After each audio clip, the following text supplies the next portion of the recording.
17 दिन बाद भी सबसे बड़ा सवाल वही सवाल ऐसा जिसका जवाब अब तक नहीं ढूंढ सकी ईडी। सीए के यहां से बरामद रुपयों के खान का असली मालिक कौन? पिछले 17 दिनों से हो रही पूछताछ में रुपयों के असली मालिक का नाम क्यों नहीं आया सामने? जिस सीए के फ्लैट से बरामद हुए थे पैसे, उससे अब तक क्यों नहीं हो रही पूछताछ? 6 मई 2022 दिन शुक्रवार, झारखंड के लिए एक बदनुमा दिन। आईएएस पूजा सिंघल और उनके करीबियों के ठिकानों पर ईडी की छापेमारी से शुरू हुई सुबह खत्म होने का नाम ही नहीं ले रही। बीते 17 दिन से हर रोज भ्रष्टाचार की एक नई परत खुल रही है। हर दिन एक नया कारनामा सामने आ रहा है। मनरेगा घोटाले की परतें खोलने आए ईडी के अधिकारी अब माइनिंग और शैल कंपनियों के तहत की जा रही मनी लॉन्ड्रिंग की तह तक जांच में जुट गए हैं। हालांकि इन सब के बीच जो सबसे बड़ा सवाल है, उसका जवाब ईडी को अब तक नहीं मिल पाया है। पूजा सिंघल के पति के सीए सुमन कुमार के फ्लैट से बरामद 19 करोड़ 31 लाख कैश का असली मालिक कौन है? यह सवाल ईडी के अधिकारियों को अब भी बेचैन कर रहा है। पहले सीए, इसके बाद आईएएस पूजा सिंघल के पति अभिषेक झा और फिर खुद आईएएस पूजा सिंघल से ईडी ने इस सवाल को दर्जनों बार दोहराया, लेकिन इसका ठोस जवाब अब तक नहीं मिला। पूजा सिंघल प्रकरण में यह सबसे बड़ा रहस्य बना हुआ है। 6 मई को सीए सुमन कुमार के यहां से पैसा बरामद किया गया था। इसके बाद मीडिया के सवालों पर सीए ने यह कबूल किया था कि ये पैसे उसके हैं। जाहिर है कि कोई भी सुमन सिंह के बयान से सहमत नहीं हुआ। चर्चा है कि उसने ईडी को गुमराह करने के इरादे से ऐसा बयान दिया।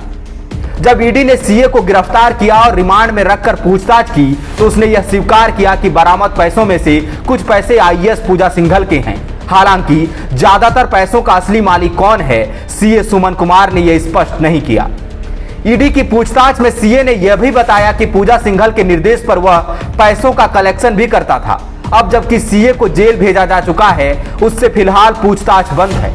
एक बड़ा सवाल जो अधूरा रह गया है, ईडी पूजा सिंघल से तलाश रही है। रविवार को भी आईएएस पूजा सिंघल से इस बारे में पूछताछ की गई। ईडी के अधिकारियों ने पूजा सिंघल से पल्स अस्पताल के बुक्स ऑफ अकाउंट में वर्णित आर्थिक स्रोतों से जुड़े भी सवाल पूछे। हालांकि अब तक रुपयों के खान का असली मालिक का पता नहीं लगाया जा सका है। यह एक ऐसा सवाल बन गया है जिसका जवाब हर कोई जानना चाहता है। सूत्रों से मिली जानकारी के मुताबिक ईडी ने कोर्ट में कहा कि पूजा सिंघल पूछताछ में सहयोग नहीं कर रही। यही वजह है कि ईडी को पूजा सिंघल की और 5 दिन की रिमांड मिली है। ईडी का मानना है कि जब तक बरामद रुपयों के असली मालिक का पता नहीं चलता, मनरेगा से लेकर खनन कारोबार तक का स्याह सच पूरी तरह से बाहर नहीं आ पाएगा। सूत्रों के हवाले से मिल रही जानकारी के मुताबिक पूजा सिंघल ईडी की पूछताछ के दौरान बार बार बहाने बना रही हैं। उन्हें कभी चक्कर आने लगता है तो कभी बेचैनी होने लगती है। चूंकि पूजा सिंघल वरिष्ठ अधिकारी रह चुकी हैं, तो बहुत ज्यादा सख्ती भी नहीं बरत सकती। पूजा सिंघल की बहानेबाजी की वजह से अधिकारियों को पूछताछ में रुकावट और परेशानी का सामना करना पड़ता है। ईडी का मानना है कि पल्स अस्पताल और बरामद रुपयों को लेकर पूजा सिंघल के पास कई सवालों के पुख्ता जवाब होंगे, लेकिन वो जांच में सहयोग नहीं कर रहे। हालांकि ईडी ने भी ठान लिया है कि बरामद रुपयों के असली मालिक का नाम उगलवाकर ही दम लेना है, ताकि भ्रष्टाचार की कई परतों को उधारा जा सके। TheFollowUp.in, like, share and subscribe. www.thefollowup.in